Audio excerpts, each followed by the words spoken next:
प्रधानमंत्री नरेंद्र मोदी ने नई दिल्ली में बिजनेस 20 इंडिया सम्मेलन को किया संबोधित। भारत को बताया युवा टैलेंट का हब। कहा भारत ने कोविड के दौर में 150 से अधिक देशों को दवाई और वैक्सीन उपलब्ध कराकर बचाई करोड़ों लोगों की जान। प्रधानमंत्री ने कहा कि 23 अगस्त को चंद्रयान 3 के चांद पर उतरने के साथ ही शुरू हो गया भारत में त्योहारों का सीजन। भारत के चंद्र मिशन में इसरो के साथ उद्योग के योगदान को भी सराहा। कहा यह विज्ञान और उद्योग दोनों की है सफलता।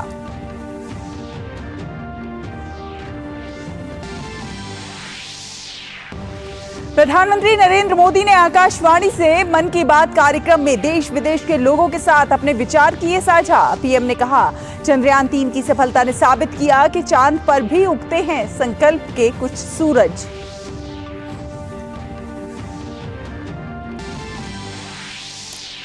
अगले महीने होने जा रहे G20 शिखर सम्मेलन के लिए पीएम ने भारत को बताया पूरी तरह से तैयार। कहा G20 से जुड़े कार्यक्रमों में आए विदेशी प्रतिनिधि हमारी वाइब्रेंट डेमोक्रेसी को देखकर हुए बहुत प्रभावित।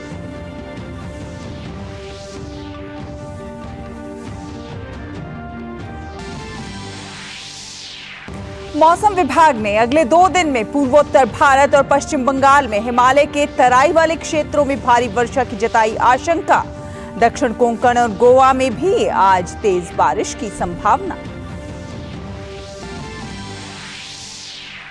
और खेल की खबरों में वर्ल्ड एथलेटिक्स चैंपियनशिप में इतिहास रचने से एक कदम दूर है भारत। आज नीरज चोपड़ा समेत 3 भारतीय खिलाड़ी जैवलिन थ्रो के फाइनल में दिखाएंगे अपना दम। वहीं स्टीपल चेस में पारुल चौधरी, जबकि पुरुष रिले टीम से भी भारत को पदक की है उम्मीद। नमस्कार, डीडी न्यूज देख रहे हैं आप और आपके साथ मैं हूं शहला निगार। बुलेटिन की शुरुआत करेंगे। आपको बता दें कि प्रधानमंत्री नरेंद्र मोदी ने दिल्ली में वैश्विक व्यापार समुदाय के साथ आधिकारिक G20 संवाद मंच बिजनेस 20 शिखर सम्मेलन को संबोधित किया। पीएम ने कहा कि आप सभी बिजनेस लीडर्स, ऐसे समय आए हैं जब देश में सेलिब्रेशन का माहौल है। इस बार भारत में त्योहारों का सीजन 23 अगस्त से शुरू हो गया है। ये जश्न चंद्रमा पर चंद्रयान के पहुंचने का है। भारत के चंद्र मिशन की सफलता में इसरो ने अहम भूमिका निभाई है। भारत की इंडस्ट्री का भी चंद्रयान में बेहद अहम योगदान रहा है।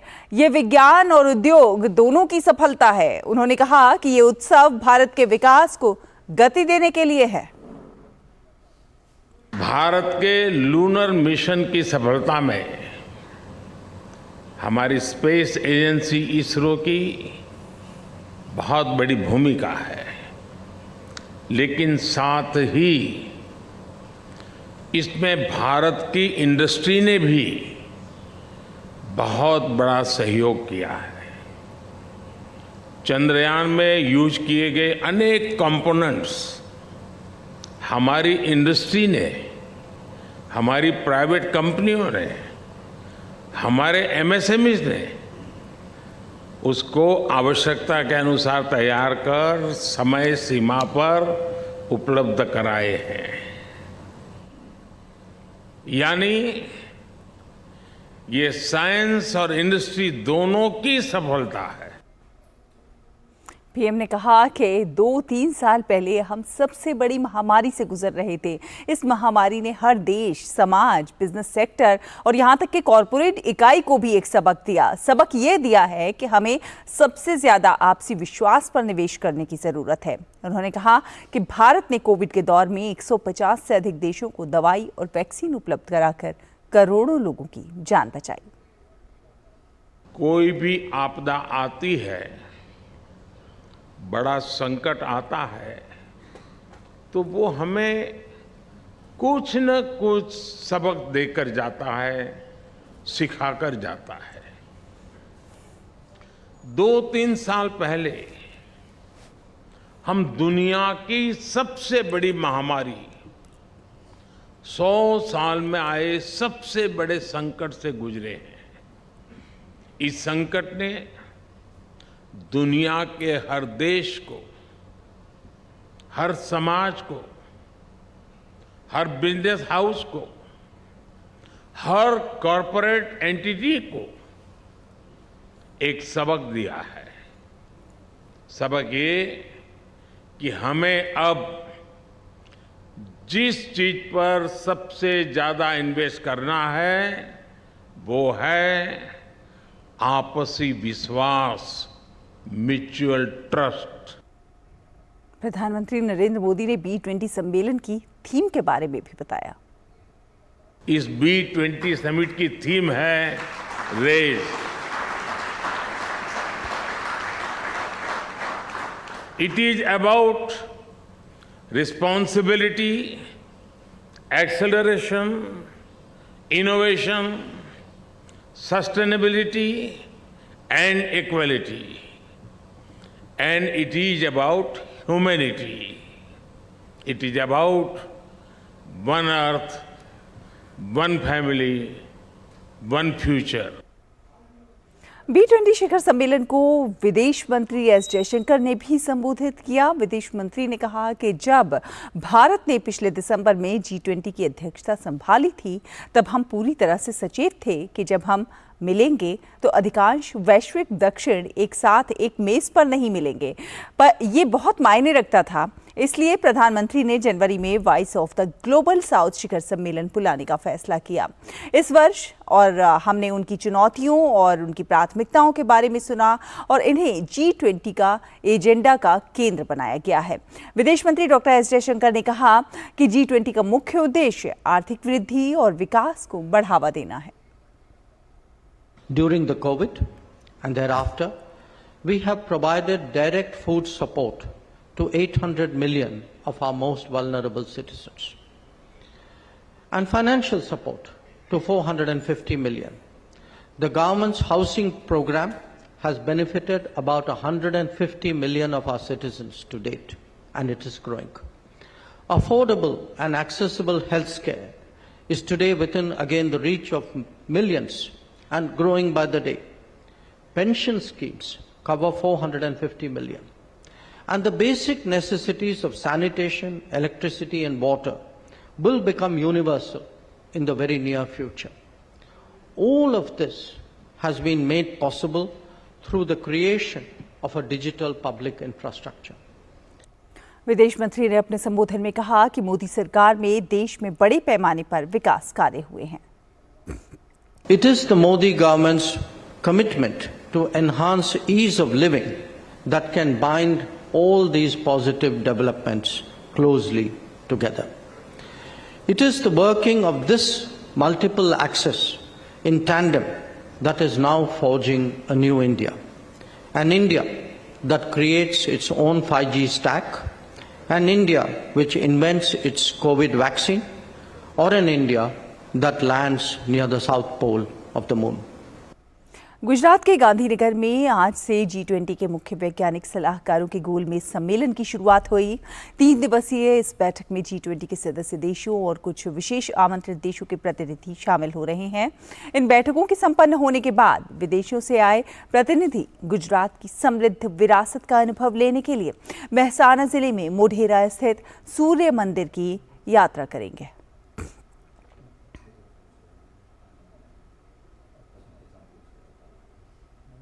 और राजधानी दिल्ली में अगले महीने G20 शिखर सम्मेलन का आयोजन होगा। इसको लेकर पुलिस पूरी तरह से मुस्तैद है। दिल्ली पुलिस ने आज कारगिल रिहर्सल किया। सम्मेलन में G20 के कई हेड ऑफ स्टेट के अलावा कई हस्तियां भारत आएंगी। इस वजह से दिल्ली पुलिस द्वारा सुरक्षा पर खास फोकस किया जा रहा है, जिसके चलते दिल्ली पुलिस ने आम जनता के लिए एक एडवाइजरी भी जारी की है। फिलहाल एक छोटा सा ब्रेक के उस पार खबरों का ये सफर जारी है। आप देखते रहिए डीडी न्यूज।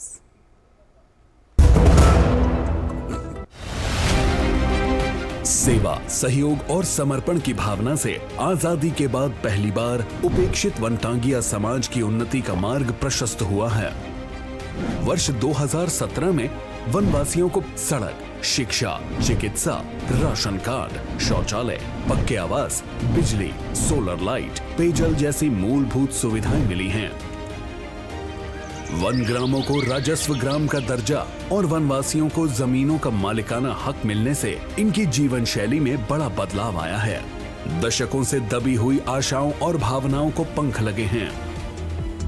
वनवासियों के प्रति माननीय मुख्यमंत्री जी का समर्पण भाव इसी से पता चलता है कि वह दीपावली का पर्व वन ग्राम में ही मनाते हैं, जिससे वनवासियों का उल्लास और उमंग देखते ही बनती है। करके दिखाए जो, डबल इंजन की सरकार है वो।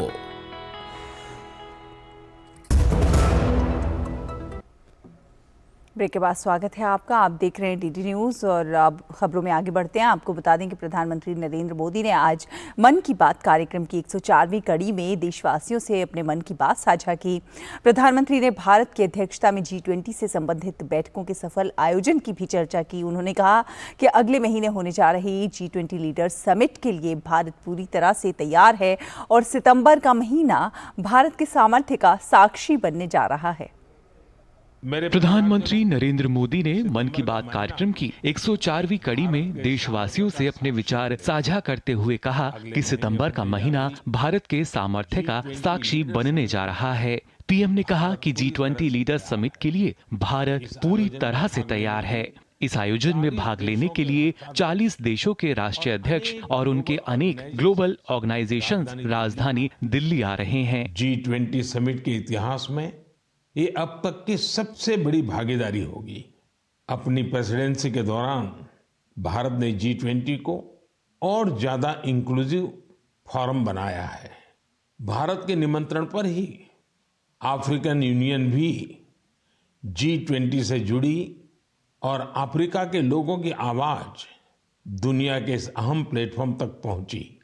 साथियों, पिछले साल बाली में भारत को G20 की अध्यक्षता मिलने के बाद से अब तक इतना कुछ हुआ है जो हमें गर्व से भर देता है। प्रधानमंत्री ने मन की बात के दौरान कहा कि अभी तक बड़े कार्यक्रम दिल्ली में करने की परंपरा रही, लेकिन इस परंपरा से हटकर G20 के कार्यक्रम देश के अलग अलग शहरों में आयोजित किए गए। इससे यहाँ की वाइब्रेंट डेमोक्रेसी देखकर विदेशी मेहमान बहुत ही प्रभावित हुए। देश के 60 शहरों में इससे जुड़ी करीब 200 बैठकों का आयोजन किया गया। G20 डेलीगेट्स जहां भी गए वहां लोगों ने गर्मजोशी से उनका स्वागत किया। ये डेलीगेट्स हमारे देश की डाइवर्सिटी देखकर, हमारी वाइब्रेंट डेमोक्रेसी देखकर बहुत ही प्रभावित हुए। उन्हें ये भी एहसास हुआ कि भारत में कितनी सारी संभावनाएं हैं। साथ ही पीएम मोदी ने मन की बात में कहा कि G20 की भारत की प्रेसिडेंसी पीपल्स प्रेसिडेंसी है, जिसमें जन भागीदारी की भावना सबसे आगे है। पीएम ने कहा कि जन भागीदारी से इस दौरान 2 विश्व रिकॉर्ड भी बने हैं। G20 के जो 11 एंगेजमेंट ग्रुप्स थे, उनमें एकेडेमिया, सिविल सोसाइटी, युवा, महिलाएं, हमारे सांसद, एंटरप्रेन्योर्स और अर्बन एडमिनिस्ट्रेशन से जुड़े लोगों ने अहम भूमिका निभाई। इसे लेकर देश भर में जो आयोजन हो रहे हैं, उनसे किसी न किसी रूप से 1.5 करोड़ से अधिक लोग जुड़े हैं। जन भागीदारी की हमारी इस कोशिश में एक ही नहीं बल्कि 2 विश्व रिकॉर्ड भी बन गए हैं। वाराणसी में हुई G20 क्विज में 800 स्कूलों के 1.25 लाख स्टूडेंट्स की भागीदारी एक नया विश्व रिकॉर्ड बन गया। वहीं लंबानी कारीगरों ने भी कमाल कर दिया। 450 कारीगरों ने करीब 1800 यूनिक पैचेज का आश्चर्यजनक कलेक्शन बनाकर अपने हुनर और क्राफ्ट्समैनशिप का परिचय दिया है। प्रधानमंत्री ने कहा कि G20 में आए हर प्रतिनिधि हमारे देश की आर्टिस्टिक डाइवर्सिटी को देखकर भी बहुत हैरान हुए हैं। ऐसा ही एक शानदार कार्यक्रम सूरत में आयोजित किया गया। वहां हुए साड़ी वॉकाथॉन में 15 राज्यों की 15,000 महिलाओं ने हिस्सा लिया। इस कार्यक्रम से सूरत की टेक्सटाइल इंडस्ट्री को तो बढ़ावा मिला ही, वोकल फॉर लोकल को भी बल मिला और लोकल के लिए ग्लोबल होने का रास्ता भी बना। इसी तरह श्रीनगर में G20 की बैठक के बाद कश्मीर के पर्यटकों की संख्या में भारी बढ़ोतरी देखी जा रही है। पीएम ने सभी देशवासियों से मिलकर G20 सम्मेलन को सफल बनाने और देश का मान बढ़ाने का आग्रह भी किया। Bureau report, DD news. कार्यक्रम में चंद्रयान-3 मिशन की सफलता पर भी बात की और कहा कि चंद्रयान-3 की सफलता इतनी बड़ी है कि इसकी जितनी चर्चा की जाए कम है।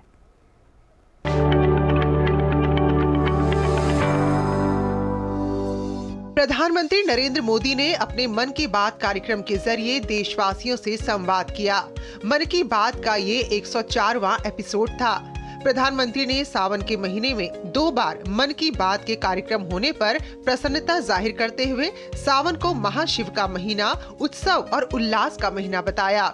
उन्होंने कहा कि चंद्रयान की सफलता ने उत्सव के इस माहौल को कई गुना बढ़ा दिया है।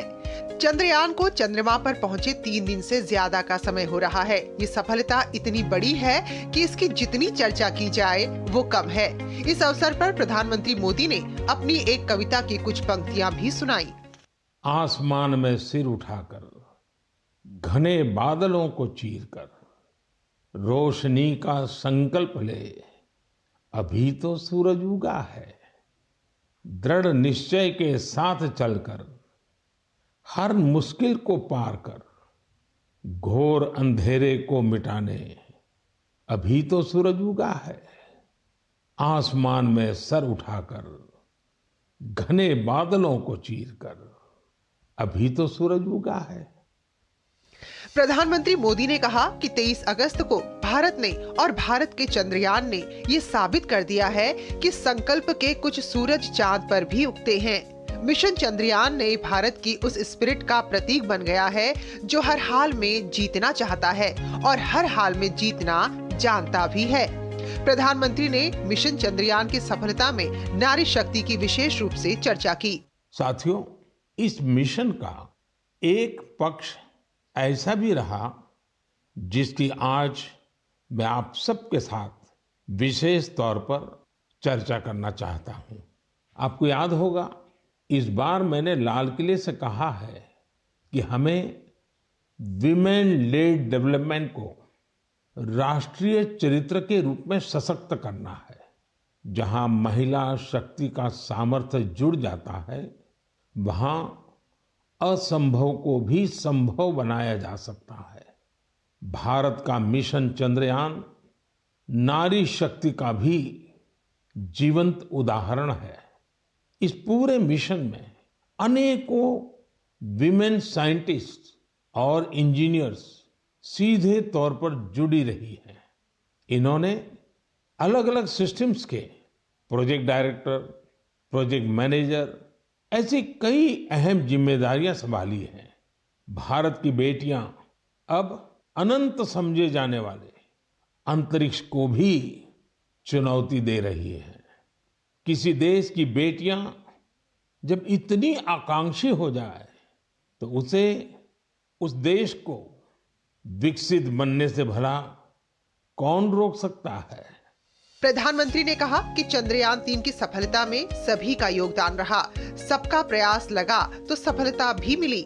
साथियों, हमने इतनी ऊंची उड़ान इसलिए पूरी की है क्योंकि आज हमारे सपने भी बड़े हैं और हमारे प्रयास भी बड़े हैं। चंद्रयान 3 की सफलता में हमारे वैज्ञानिकों के साथ ही दूसरे सेक्टर्स की भी अहम भूमिका रही है। तमाम पार्ट्स और तकनीकी जरूरतों को पूरा करने में कितने ही देशवासियों ने योगदान दिया है।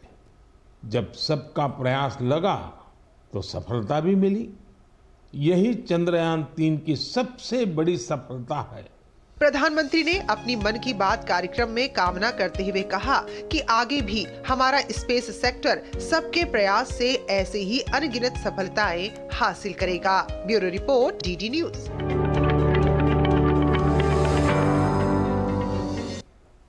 और चंद्रमा के साउथ पोल पर चंद्रयान 3 की सफल सॉफ्ट लैंडिंग के बाद भारतीय अंतरिक्ष अनुसंधान संगठन इसरो ने अपने अगले अंतरिक्ष मिशन पर फोकस करना शुरू कर दिया है। इसरो के प्रमुख एस सोमनाथ ने कहा कि आदित्य L1 उपग्रह तैयार है और श्रीहरिकोटा पहुंच चुका है। उन्होंने कहा कि इसका प्रक्षेपण सितंबर महीने के पहले सप्ताह में होने की आशा है। तिथि की घोषणा 2 दिन में कर दी जाएगी।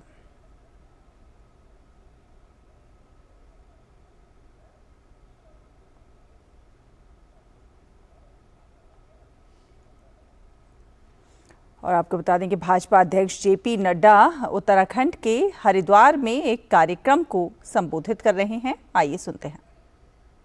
चंद्रयान उतरा, जिसको टचडाउन कहते हैं, उस टचडाउन का भी जो नामकरण किया शिव शक्ति, वह भी भारत के अध्यात्म जगत से जिस तरीके की विचार शिव और शक्ति का मिलन, उत्तर और दक्षिण का मिलन, यह हम सबको देखने को मिलता है, तो यह भी हम सबके लिए बहुत ही खुशी की बात है कि ऐसे शिव शक्ति के स्थान को चांद पर भी अध्यात्मवाद से हम लोगों ने, आदरणीय प्रधानमंत्री जी ने देश को इस नामकरण से गौरवान्वित किया है। यह भी हम सबके लिए खुशी का विषय है। मैं यहाँ जब अखिल विश्व गायत्री परिवार में आया हूँ तो पंडित श्री राम शर्मा जी आचार्य जी को याद करना, उनसे प्रेरणा लेना और उसी तरीके से माता भगवती देवी शर्मा जी का भी याद करना, ये मेरी परम जिम्मेवारी बनती है, जिन्होंने अध्यात्मवाद के दृष्टि से गायत्री परिवार को, गायत्री मंत्र के विषय को और गायत्री मंत्र से जुड़ा हुआ अध्यात्म के विषय को जिस तरीके से करोड़ों लोगों के जीवन में उसको समाने का जो कार्य किया, वह मानवता के लिए अद्भुत है और वह युग बदलने के लिए एक अवस्था है जिसको उन्होंने आगे बढ़ाया। इसलिए जब मैं इस तपोभूमि पर आया हूं तो श्री राम शर्मा जी को उनके प्रेरणा से और उनके प्रेरणा से जो करोड़ों लोगों ने अपने जीवन में बदलाव लाया और युग परिवर्तन को आगे बढ़ाया है, और यह युग परिवर्तन की ओर हम चल पड़े हैं, इसके लक्षण भी हमको दिखने लगे हैं। इसके लिए भी जो उसका बीज उन्होंने रखा था वो आज एक विशाल वृक्ष के रूप में आगे बढ़ रहा है।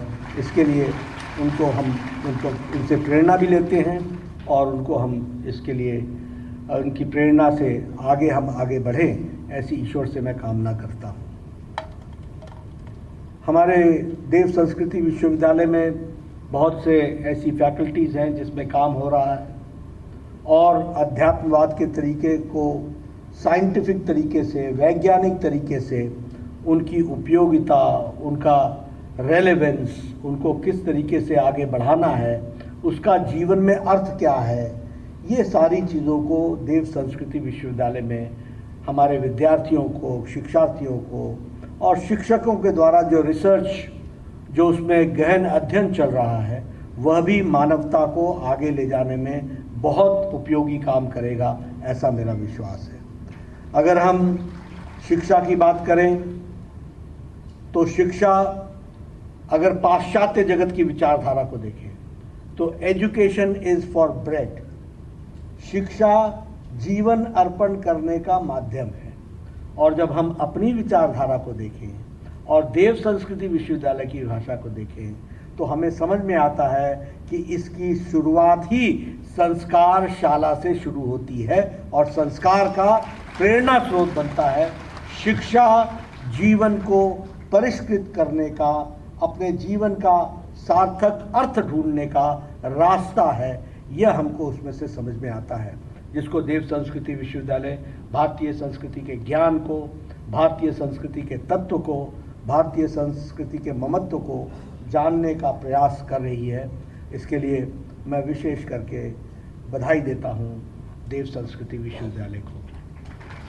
अगर हम स्वास्थ्य की बात करें तो मैं आप सबसे इसके बारे में भी चर्चा करते हुए आपके ध्यान में लाना चाहता हूं, क्योंकि मुझे 10 साल स्वास्थ्य मंत्री के रूप में भी काम करने का मौका मिला, प्रदेश में भी काम करने का मौका मिला, केंद्र में भी काम करने का मौका मिला।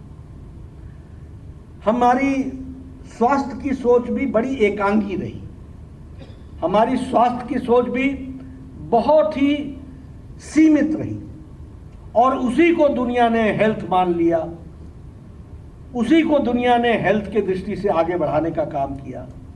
और वो क्या था? वो था क्यूरेटिव हेल्थ केयर।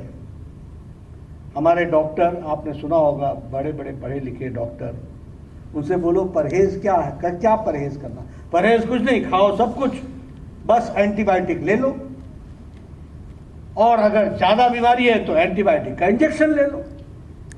यानी अपने शरीर को खराब भी करो और फिर उसको बनाने का इंतजाम भी करो। क्यूरेटिव पार्ट, आपको जान करके आश्चर्य होगा कि ये 2017 में नई स्वास्थ्य नीति आई जिसमें जोड़ा गया preventive, promotive, curative, palliative health care. तो ये आप हरिद्वार से सीधा प्रसारण देख रहे थे, जहां भाजपा अध्यक्ष जेपी नड्डा वसुधैव कुटुंबकम व्याख्यान माला में संबोधित कर रहे थे। उन्होंने इस मौके पर शिक्षा के महत्व को दर्शाया। उन्होंने बताया कि किस तरह से शिक्षा हमारे जीवन में महत्वपूर्ण है। शिक्षा जीवन अर्पण करने का माध्यम है और इसकी शुरुआत जो है वो संस्कार शाला से होती है, और इस दिशा में ये संस्थान बहुत ही अच्छा काम कर रहा है। शिक्षा जीवन को परिष्कृत करने का रास्ता भी है। तो कई उन्होंने महत्वपूर्ण बातें शिक्षा को लेकर कही और नई जो स्वास्थ्य नीति है उसे लेकर भी उन्होंने बात कही। फिलहाल इस बुलेटिन में इतना ही। डीडी न्यूज़ पर खबरों का सफर लगातार जारी है। आप देखते रहिए डीडी न्यूज़। नमस्कार।